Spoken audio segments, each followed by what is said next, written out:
And I think I can tell you because it's so weird. You won't believe it anyway. So I'm in Australia. I was doing some work in Australia a couple of weeks ago. And I was in Brisbane, then I took some 3 or 4 days off and dove, scuba dived and snorkeled at the Great Barrier Reef. And then came back to Sydney and appeared in Sydney. And at that point, somewhere in that time, J.J. Abrams calls me. Calls Los Angeles. And I'm not there. So my assistant calls me and says, J.J. Abrams called, he's going to call back. I said, great, I got my phone. I wonder what J.J. wants. Because the last time I talked to J.J. was before the first movie came out. And I went to meet him at his office, and he said, are you interested in being in the next, in the Star Trek, the first Star Trek movie? I said, oh, yeah. You mean play Captain? No. I'll play Captain Kirk. No. We've got a young, handsome guy to do that. But he handed me a script, and I read the script. And it was terrible. I read this script for the next Star Trek movie.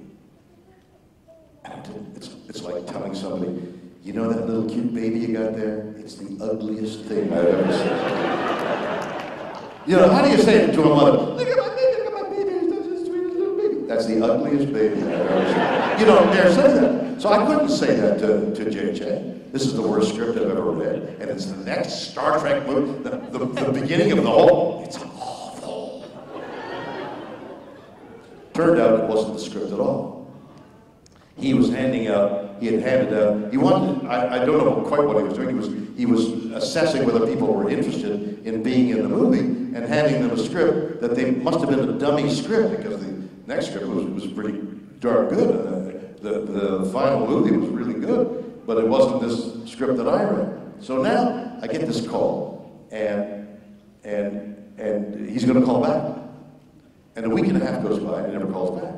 And it's one of those things. I wonder what J.J. wanted. I wonder if he's going to call back. Maybe it's this whole maybe it's a trick. Maybe it's TMZ.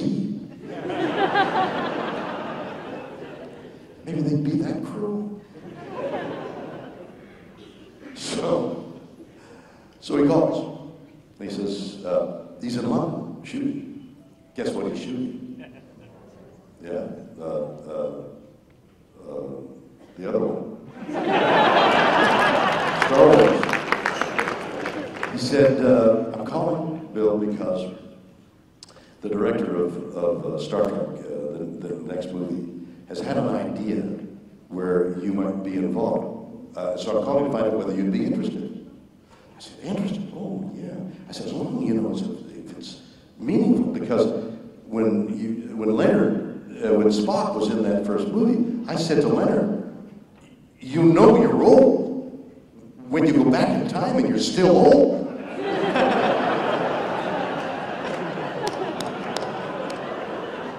So it depends on what you do with the character. I'd be delighted. He says, okay, now Bill. Silence. No. You can't say anything to anybody.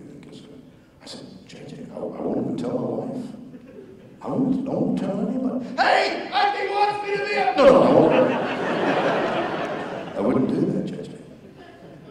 I get back from Australia, and it's all over the internet.